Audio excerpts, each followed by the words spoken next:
the topic of today is adversity itself. So the question is, how do you take an L like a man or a woman? I'm not going to be, prejudiced here.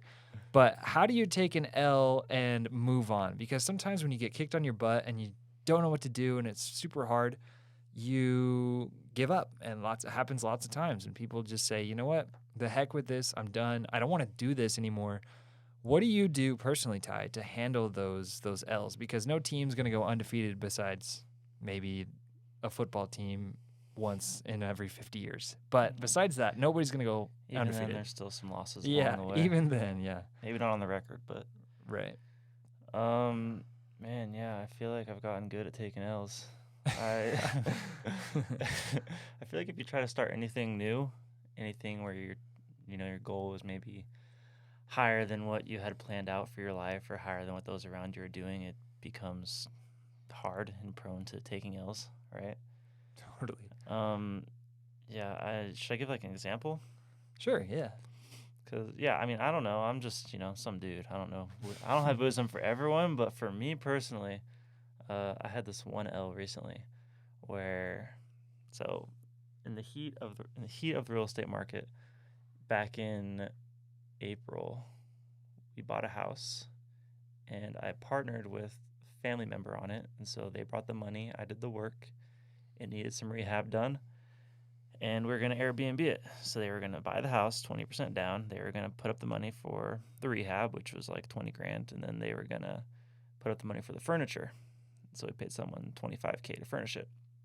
And so all in, it was like a little over $100,000. And I could kind of tell, like after a couple months, we did the rehab and it was all according to plan. It was still going well, great, yeah. And then they're like, oh, like when do I start getting my payouts? Because we had established like how much they're going to get every month, kind of a fixed return. And I'm like, oh yeah, like we're on track. Like this will be the day. Once it like opens up an Airbnb a month from then, we're going to start paying you.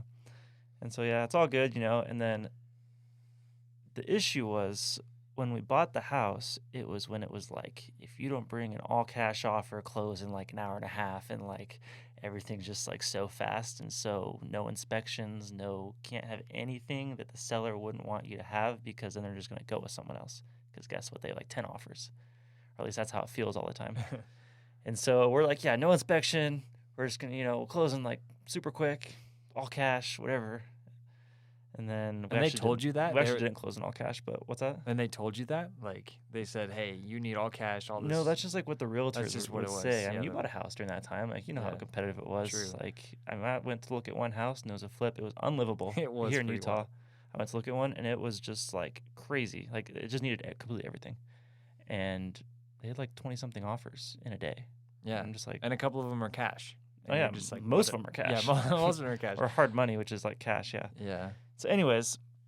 So we get this house, didn't do the inspection properly, didn't like do due diligence properly. So by the time we actually got the roof report back, we'd already closed on the house. And so I look at the roof report and they're like, yeah, you need a new roof. This roof's like old. And I'm like, okay, well, that kind of sucks because we should have like adjusted the price, but now we already closed. So anyways, and I was already maxed out the amount I had told the person investing their money that I was going to ask from them. And so now I'm like, okay, I told this person I'd give them this return, and they're giving me this much money, and that's our deal. And now I have to get this new roof, which I don't know if everyone knows this, but it is the most expensive thing you can do to a house. The most expensive repair you can do to a house. Maybe foundation, I don't know. And so anyways. If you're having to do a foundation repair, that's pretty intense, I don't think. Yeah. Anyways, so I get some quotes. And the first one comes back at $20,000. And I'm like, oh, freak. Like, oh, mind you, the way our deal is, this isn't a great deal, by the way, for me. It's good for everyone else. I don't have any equity in this house. And I now have to go buy a roof for $20,000. It turned out only being $15,000 because I got other quotes and they were a little cheaper. $15,000, which is just money gone. It's not, and that's like out of my pocket. Like, I don't, like, yeah, it wasn't planned for. And so I don't know how everyone else's financial situations are, but I'm not like super rolling in it right now. And so that was a lot of money for me to spend. I only have so much saved up. And so, that really sucked. And I didn't even have that amount in my savings account at the time. And I had like some other things that were going to be paying me out. But so I looked at my account and I looked at this amount and I was like freaking. I was kind of stressing and I was like kind of sad because I was like, wow, this stuff is supposed to make me money, and I make like a pretty good wage. And when I look at my bank account, I'm like, why is there no money in there? It's because I just shovel money into these businesses I'm doing, right? And so I remember one day I was just, I was getting onto the freeway, and I was like thinking about it, and I just like decided that I was just gonna like pay the money, and I was just gonna stick to my deal, and I wasn't gonna like ask the person who invested the money to like back me up and put up more. I was just gonna kind of take it like a man or a woman, as you say. Not No prejudice right? here. No prejudice here. But yeah, I was just gonna take it, and it was extremely empowering. I just felt like things are gonna go wrong. I mean, what's the worst that can happen is I guess you go out of business, right? And you like go lose the house, but Yeah. that's the worst that can happen. And then what? You just go start again and do it again. And so I don't know. It just felt like once I just took ownership of the issue and I figured out a plan for how I was going to solve it instead of just like focusing on the feeling of being defeated, it was empowering and it made it feel like I could just get through it. Right. And so, yeah, I mean, I just had to, like have a normal job. So I just keep working that as I do. And yeah, I like made the 3 payments of whatever it was, like $4,000 or $5,000 on the thing. And just like, now we're done. Now it's got a new roof. Yeah. We're chilling. The house still kind of sucks for me. Move but on. Still losing money on that one every Yeah. month, but it's okay. We make money on other ones. So tell me about the mindset you had when you first found out that you had to pay $20,000 for a roof repair. Bro, I was stressing. Yeah, I can only imagine. I mean, $20,000 is no small feat for anyone. Yeah. Except for maybe Elon. Yeah, not generally for people our age though. Facts. I don't know. I just like usually I'm a pretty positive person. I'm not really one. I don't really like. I don't know, dwell on negative things or like have a woe is me mentality. I just get quiet and I just like get sad. Yeah. And like when I'm around people, they'll be like kind of confused. Like what? They're like, why are you this way? And yeah, I just kind of got like that for like, it was like a day. So it wasn't too bad because it only took me a day to like have that realization of like, I'm just going to own this. Yeah. But yeah, I was like, man, like this is like supposed to make me money and it's just not, Right. Like, yeah. And I know it's like paying kind of for college in a way. It's like, I made that mistake once, and you better believe on every house I ever buy from now on, I will be doing all the due diligence. Yeah. I will make sure all the numbers are in check. check. Every tile in the roof. Oh, yeah, you better believe we're having our inspections done because we're in a buyer's market now, baby. Yes, sir. But yeah, I don't know. It was hard, but then, yeah, after like a day or so, I just kind of owned it, and I don't know. It just empowered me, and then I kind of got over it. Yeah.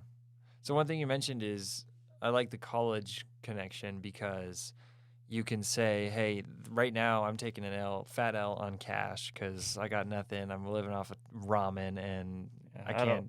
My life's still pretty good. I don't got that bad. I know, but when you're in college, right? When you're in college, yeah. that's what's happening. You're like, oh my gosh, I don't have a single dime to spend. And somehow you still find time and money to go on trips with friends. I don't know how it worked, but you said, you implied, you didn't really say it, but you implied there's going to be something after this. Like it's going to be worth it at the end of the day, and I'm learning something valuable. So looking at the value of this adversity and what you are going to get from it is super cool, honestly. Yeah, it's That's invaluable. Yeah. I mean, it's worth millions in the future. Right. Exactly. So one step back of, well, I wouldn't say one, I'd say 15,000 steps back of cash leads to saving way more in the future and learning from that mistake and making that happen and realizing that while you're in it is really hard, but good for you to be able to do that. That's really important.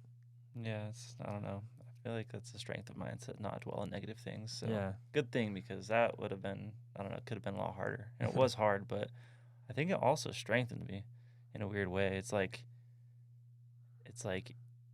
if I get slapped hard enough, then I'll be like, oh, we're fighting for real now. Yeah. Like, this is serious business. You get punched in Like, the we're not face just by like, Mike Tyson. yeah, we're not just like toy pushing in the ring. I'm like, I just got jacked in the jaw. So now I'm like, all right, gloves are off. Like, we're going. And that's kind of how I felt when it happened. So I got serious, and I started doing a lot more than I was before, too. Started throwing hands. Started throwing hands. I'm like, I got to make some freaking money. Yeah, so I don't know. That kind of, honestly, kind of helped. Cool. I love that. Yeah. So you kind of just looked at it as face value and said, well, that sucks. We're going to keep moving, and just stop dwelling on the past and think, you know what? It matters, but it doesn't matter. And Yeah. pushing through and just taking it and just saying, okay, well, that's one step backwards, but 2 steps forward. Here we go. And just have that faith of things are going to work out, and it's going to be okay at the end of the day, and just take a deep breath. But it's also okay to be bummed out for a little bit and say, oh man, that freaking sucked. Like, I don't want to do this ever again. Oh my goodness. But as long as you get back on the horse, right, and you continue to push forward, then you can be confident that something's going to work out at the end of the day, because rarely ever does it never work out. I don't know anyone who's been like, yeah, I've been pushing my hardest for 45 years and still haven't caught a break. That's just, unless you're doing something dumb, unless you're trying to invent the next, I don't know, Tesla or something. Maybe not even that. I don't know. Even if you try, like, that's the thing is people, a lot of times people think they're trying hard, but it's like, you're trying hard compared to what? Like, are you trying hard compared to when you weren't trying a month ago? Mm-hmm. Are you trying hard compared to, like, you're in college now? Are you trying hard compared to high school when you didn't study? Like, if you actually keep going for something and you genuinely are trying, you'll succeed. You'll win. Yeah. Like, you're not going to lose if you keep going. The only way to fail is how I feel about real estate. The only way I fail is if I stop. Right. If you keep going, like, you're going to figure it out. Totally.